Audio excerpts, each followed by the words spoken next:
I-love mo yung success. If you love the success, mas ma-attract mo siya. Pag may nakita kang progress sa isang tao, i-cheer mo, galing mo.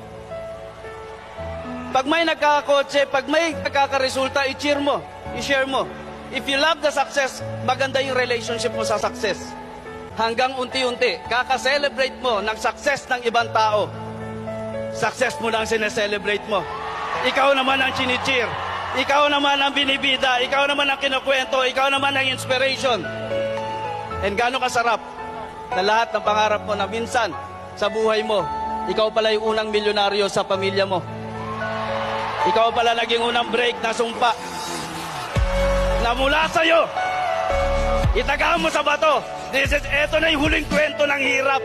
Sa susunod na mga kwenta, puro yaman ha. Dahil sa'yo, dahil sa lakas ng loob mo, dahil sa pag-conquer mo. Sometimes naglalaban yung doubt. Sometimes naglalaban yung fear.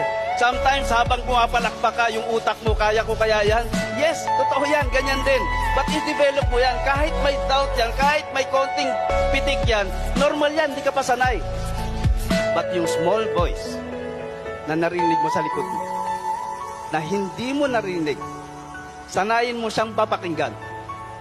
Ano yung sabi? Kaya mo yan, Lou.